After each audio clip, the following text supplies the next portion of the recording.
Hi, Penny. So good to see you. Hi. This is going to be fun. Yeah, I know. So much fun. I was like, oh, it's a rainy day here in Switzerland, but I get to hang out with Penny And all and afternoon. it's a rainy day in Florida, so here we Ah, are. there you go. It's very intuitive. Yeah. Is it? Okay, so the Yeah. rain kind of Yeah. helps with intuition. That's great. Yeah, so we decided to partner on this and really have you back on my podcast, but we're also recording videos, so this will also go on YouTube. But you had this great idea to just kind of talk about the 7 Ps. We did the initial kind of session about more about your work and your books and the home frequency and all of that good stuff. And then you're like, hey, I think we can go really deep into all of the P's and talk about that. So that's what we're going to do. And I can't Yeah. wait. Yeah.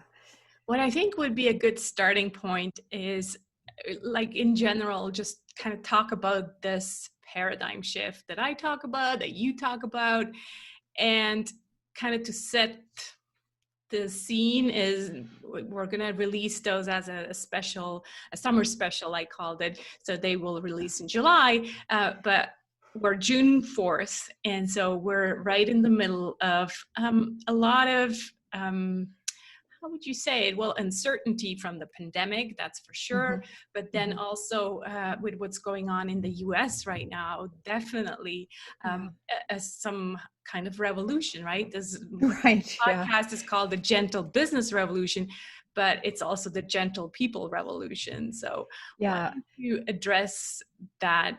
What's going on, what's shifting, and Right. why are people feeling called, and why now to go into the streets? Yeah.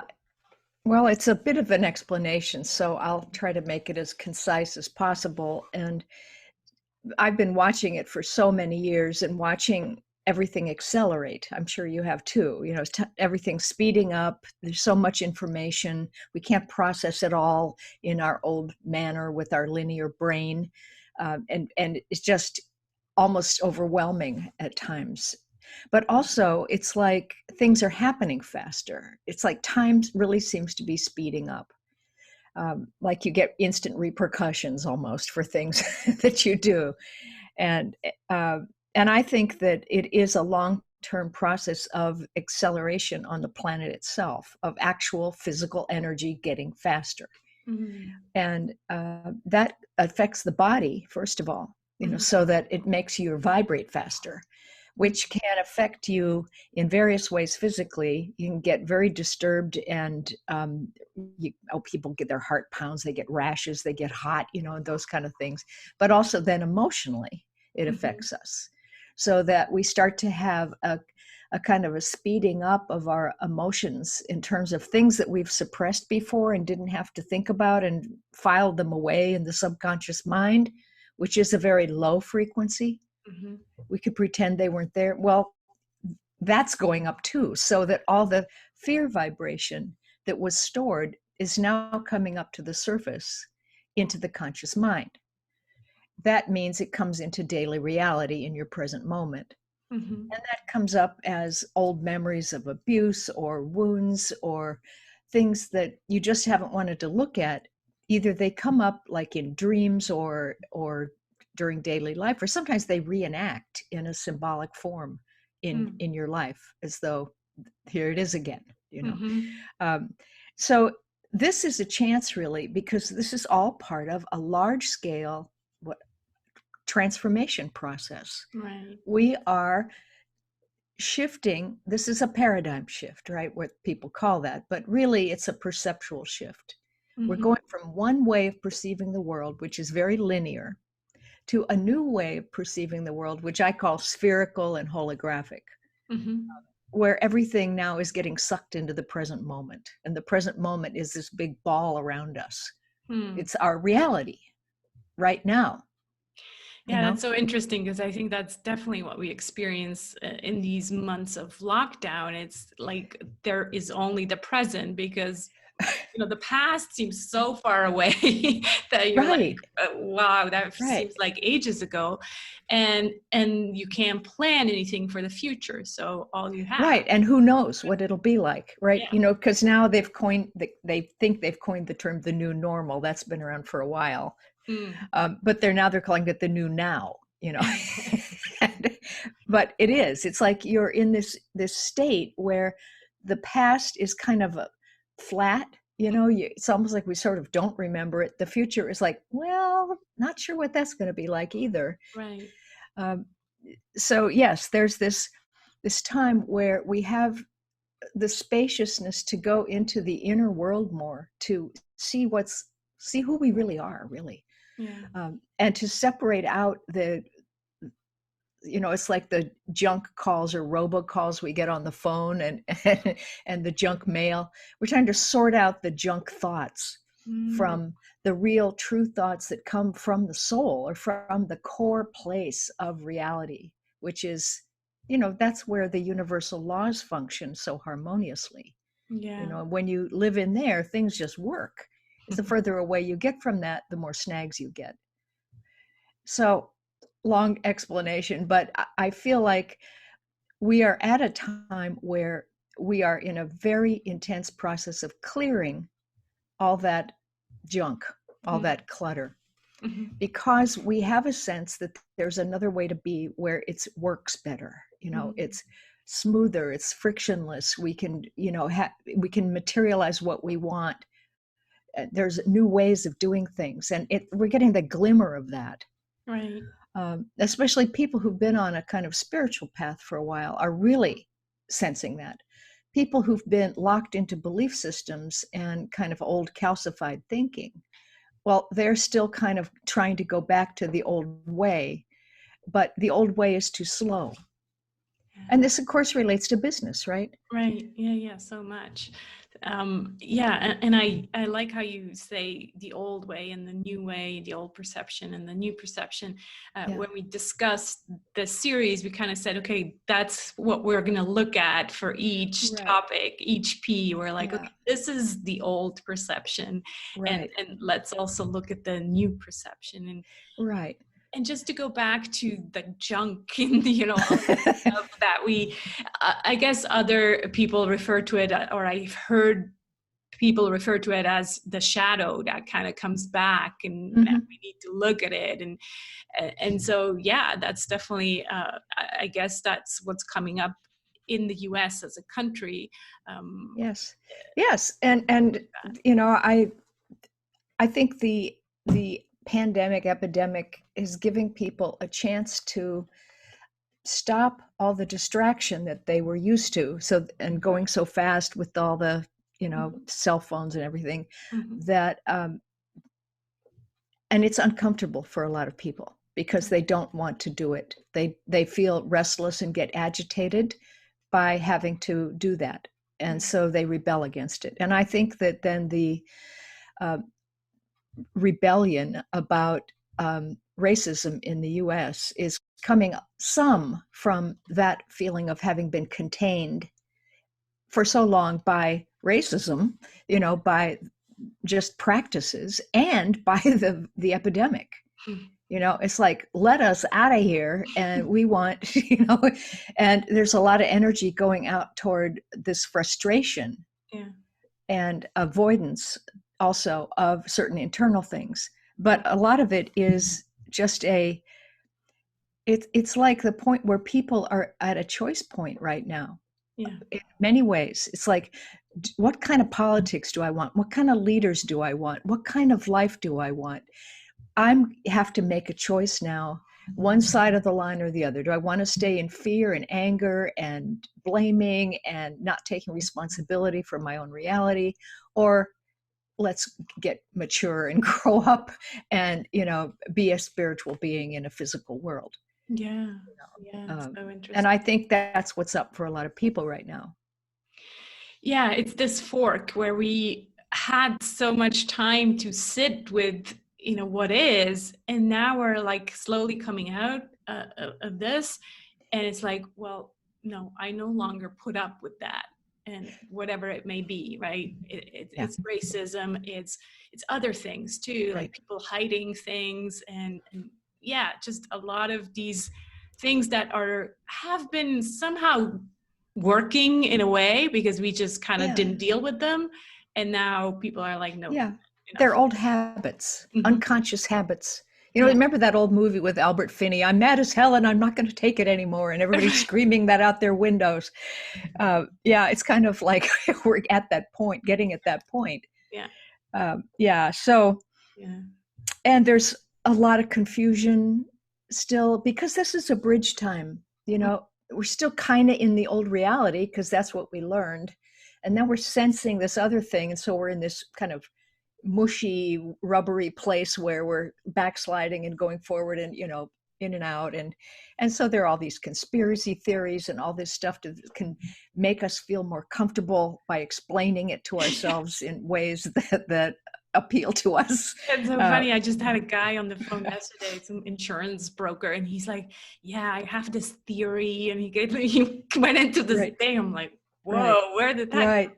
But yeah, it's the left brain trying to make sense of it all. Yes. And part of this shift of paradigm, you know, I said it's perceptual. It really is moving from the left brain dominance, which is analytical and linear. It's logical and A, B, C, D, and there's a goal, another goal, another goal. It's along a line, and there's empty space supposedly in between the dots, you know, and it takes willpower to get from A to B, you know, and then it takes cleverness and all kinds of left brain methodologies in order to succeed. And that's kind of behind the old business paradigm. The new one, and I've been saying this for a long time, that we're moving from the information age to the intuition age, which is really kind of a parallel with shifting out of the left brain as our main mode into the right brain, which is, you know, the right brain is, there's no language there. It's all a direct immersion into the unified field. Right. Everything is there all at once. There almost is no sense of self there. The left brain's function is really to interrupt the right brain so that you can have a focal point, so you can have a sense of individuality or specific things. Otherwise, you just are part of everything.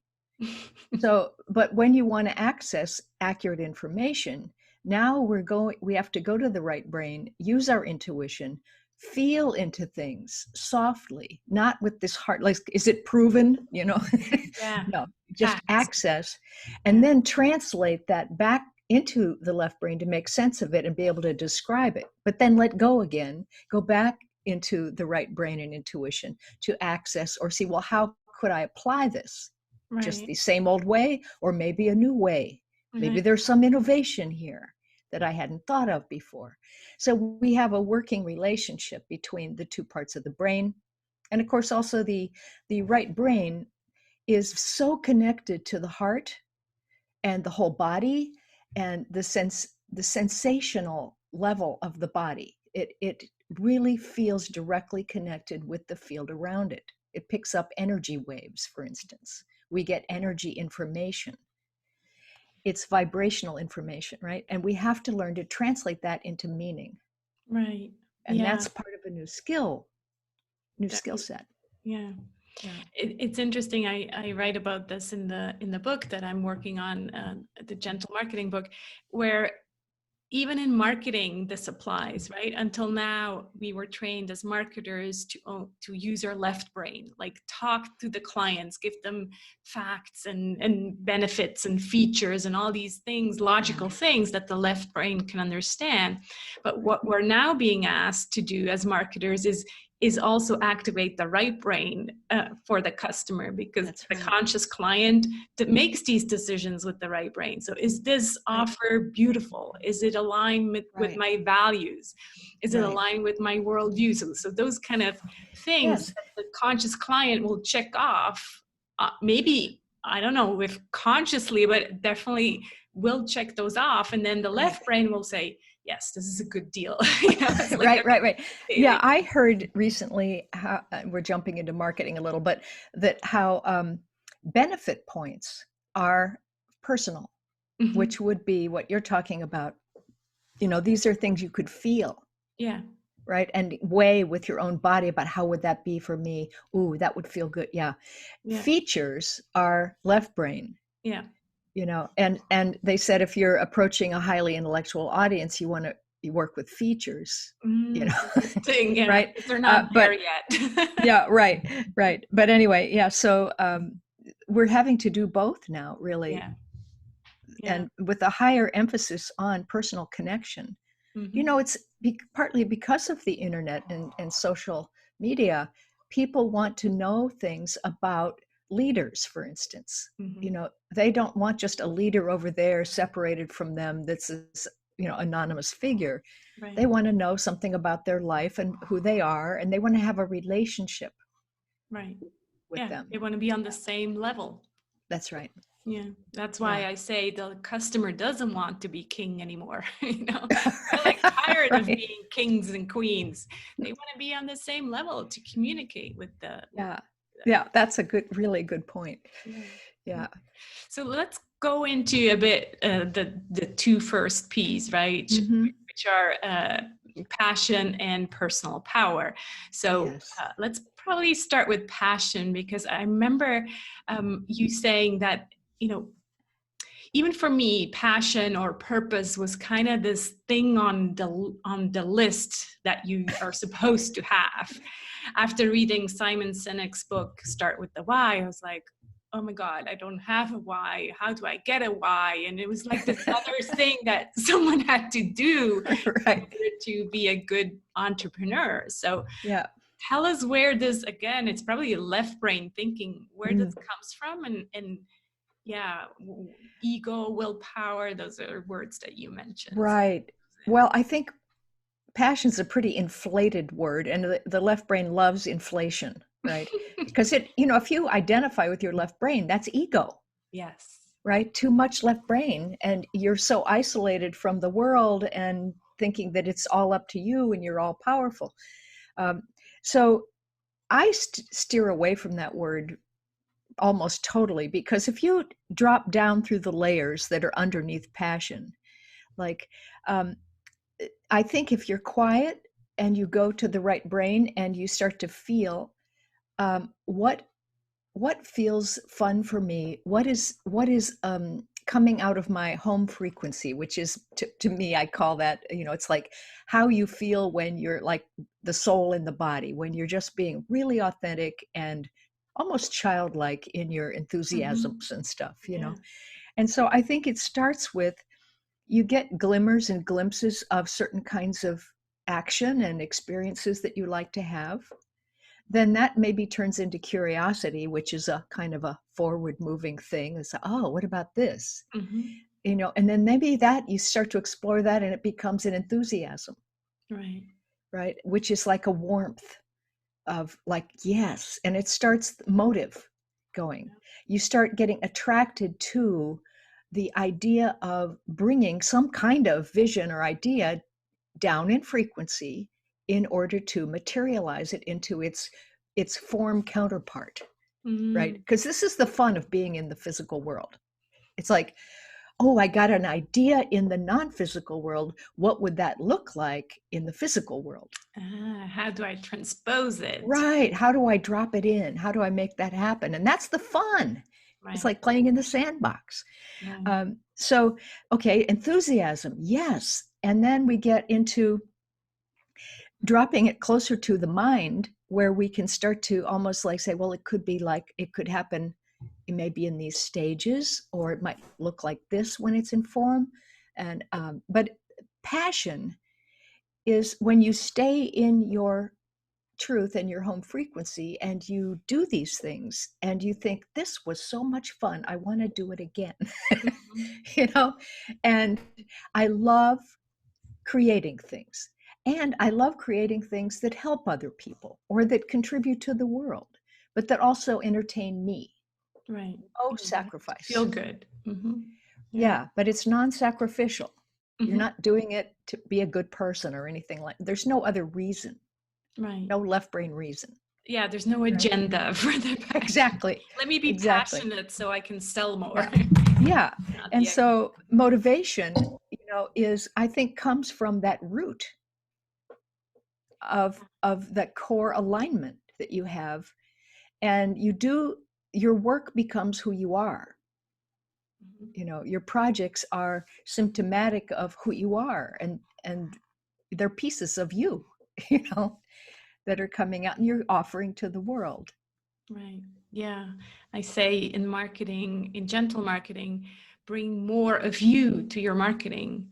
And by that, I don't mean, let me show off how good I am and let me show off that I've worked with all these great clients. No, more of you and your stories and your curiosities. And that's what I mean Yes. by bringing it. Yes. Yes. And part of that is that partly because our vibration is going up, Mm-hmm. we are becoming ultra sensitive, and a lot of people are becoming very empathic as well. They feel everything now. So it's feeling oriented. Mm-hmm. And we can feel lies, and Mm. we can feel truth. We can feel when something's in alignment with kind Right. of a universal flow and when it's out of alignment. Mm-hmm. And if you know how to be deeply comfortable, you don't let yourself go out of alignment very much. Right. When you start to get into an assumption or a behavior that's, ego based or fear based, you go, that's not right. It doesn't feel good. So then you come back to center and you get recentered and you ask again and you get a new idea of how to behave and how to go forward. Um, but I think that this desire for the more personal thing has to do with transparency, Right. right? With the desire to know what's really real and to discriminate. Wait a minute, that isn't quite right. Why isn't that? They're hiding something, Right. or this product, maybe it's not complete, or something. I think people are getting pretty savvy about this. Yeah, it's interesting because authenticity has been a buzzword for several years now. Right. However, people kind of maybe misunderstood because the word by itself is a good word that it really means what it means. However, people thought, especially in marketing, they thought, oh, let me learn how to be authentic and let me kind of, do the things that authentic people do. But Right. that's there's just no way of learning a cookie cutter approach to being authentic. What it means Right. is learning more about you and your home frequency, probably. Right. Yeah, it's a feeling thing. And of course, the left brain doesn't come from feeling. It comes by analyzing and maybe having all those steps. So whenever something has to have a formula or a process that's, written down, it's all left brain kind of thing. Yeah. And And people love that though, right? It's oh like, yeah, what's people your who are in formula? that identity love that. Yeah. Yeah. Yeah.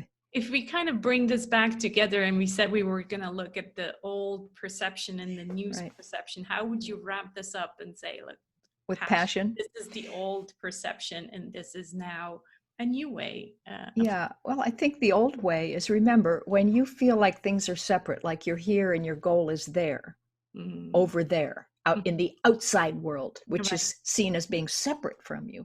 Mm-hmm. Now, that's the old way. The new way is you're in a big ball and nothing is separate from you.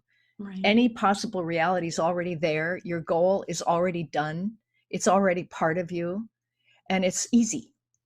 All right, but the old way, it's difficult because you have all this empty space to cross. You must use willpower, cleverness, any tools you can have, manipulation, whatever. Um, and so passion in that old way is like this, it's like the top level of motivation.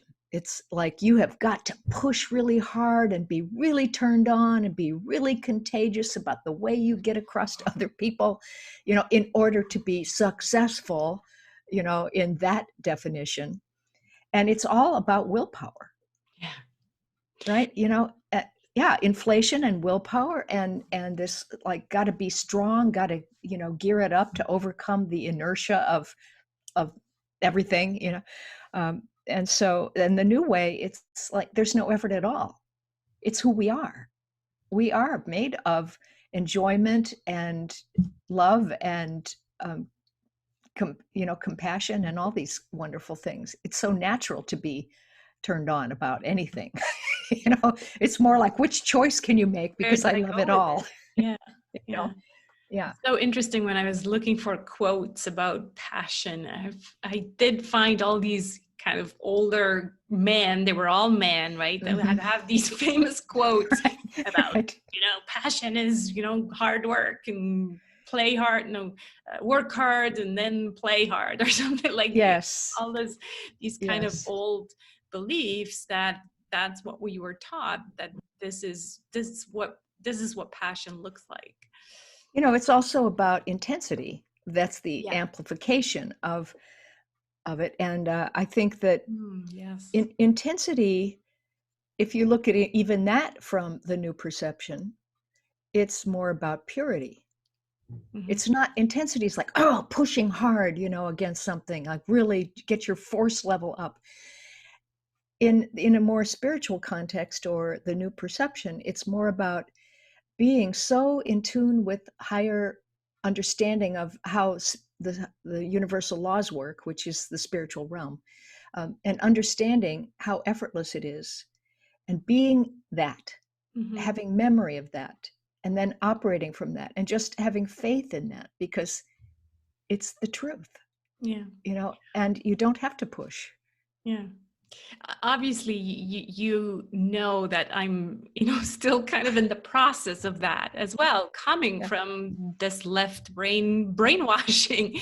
And so every now and then I hear you talk and I'm like, yeah, I can understand Sort of get what it. you're saying, but I'm not there yet. And it's so interesting because when you said intensity, I'm like, yes, like that's another thing. Like, you hear startup people or entrepreneurs saying how passionate they are, and almost in the same sentence is like, I work 12-hour shifts, but it's okay because I'm so passionate. It's like your brain kind of builds this belief that passion means working 12-hour shifts. Yes. It's like we're brainwashed that passion means intensity and hard work. Right. Yeah. And the hard work comes out of that old idea about, I have to use willpower and force and everything to cross this space toward my big goal, Right. Which is separate from me. Right. And separation always causes that kind of false action, I guess you would say, false thinking, false action. Yeah. Anything else you'd like to add to passion? Passion.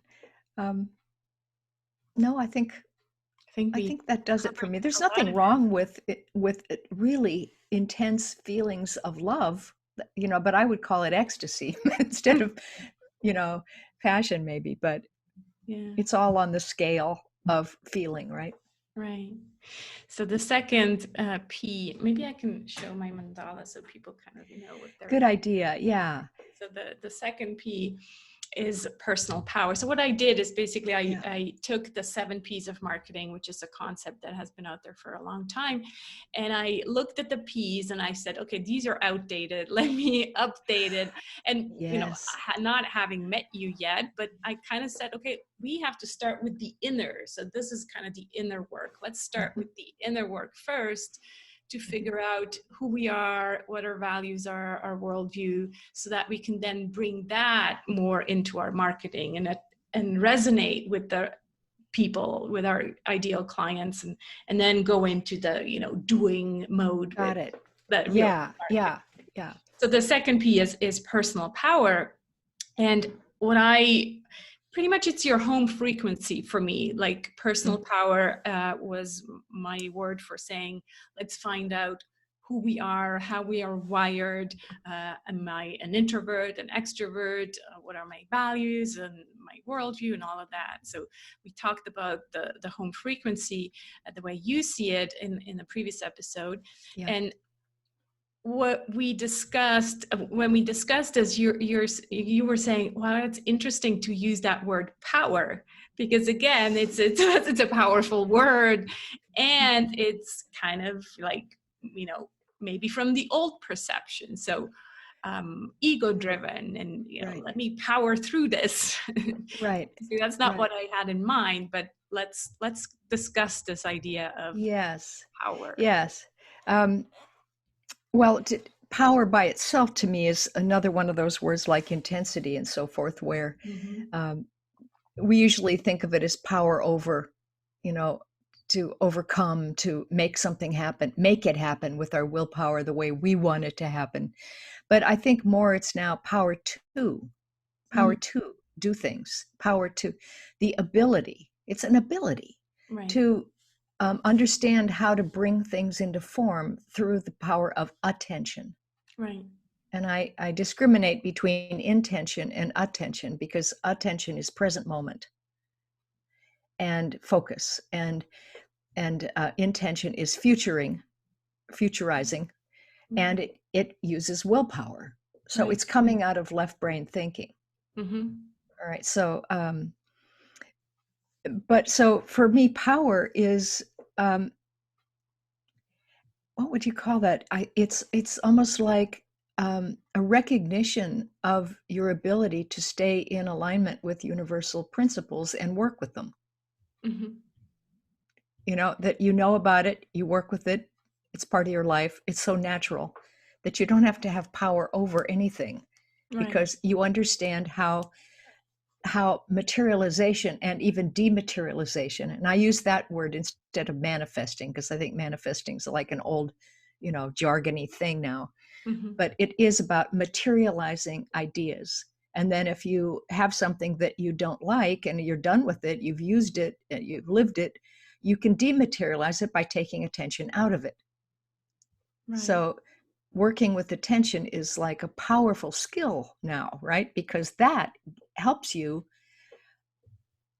live well and understand the physical world and how it works, basically.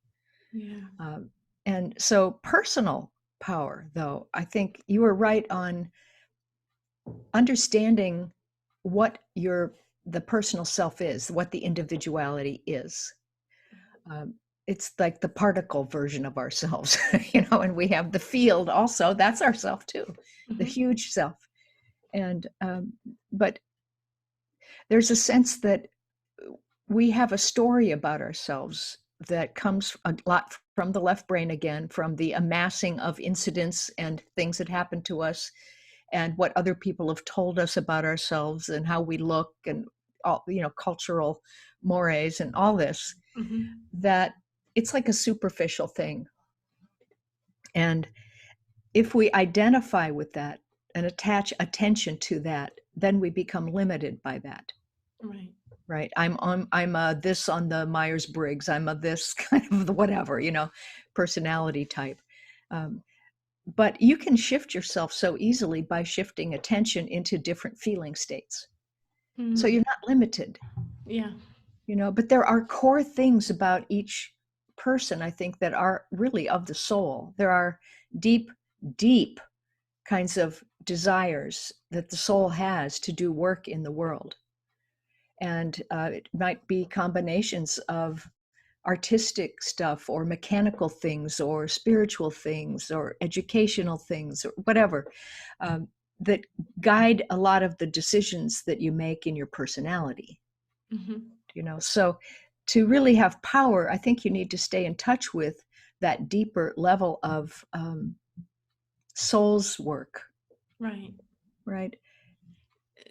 Power also makes me think, obviously, of political power, systems power, and all of that. So we kind of touched on it in the beginning. Those kind of systems and power struggles are changing as well. Yes. So we know the old perception, we're in it right now, we're living it.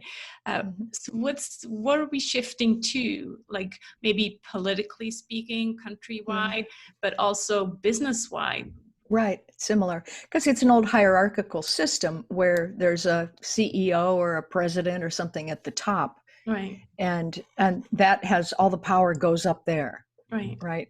And that's what we think, because that's what we see. That's the point. And that point is governed by ego. Right. So much. That's the individualized personal self separated from everything below it, you know, and it just, in my opinion, that kind of mechanism is just too slow anymore. What we need is the empowerment of all the people below, right, to be creators all on their own, to have their own personal power. And then the structure of governments and business systems flattens, yeah, right? And then everybody gets empowered to be a creator, and hopefully then they clear themselves of fear and negativity in the process, especially by associating with other clear people, right, and by going into collaborative groups, which is like with the partnering piece you're talking about, but being able to share with people who are doing good works right, and are working with the higher principles and kind of higher frequency consciousness. You know, then what happens is those groups start sharing with other groups, and the solving of critical problems is not competitive anymore. It becomes very collaborative and cooperative and like a fun game. You know, it's not competing against each other to win. It's like, let's do this for the fun of being together. Right. And so and who wants the credit for being better than somebody else? right, No, that is like, then we get separated from them. And we right, don't want to be separated from, and that's what's coming. right. And I'm seeing it starting now, especially now with so much on Zoom and on these, platforms where we can all have groups of people together. It's very interesting how that's affecting our consciousness now. Yeah. That's going to just multiply. And it's interesting also to see kind of the old hierarchical systems, the big companies where there is no attachment to purpose from any of the employees. You can tell that they are not as motivated as if there was some attachment to the purpose of the company. Right. Where there is some attachment to a common goal, even if the goal is not just profit but also purpose, or especially if then people want to work, even though they're now all working from home, there's less control. No, they work just as hard. That's right.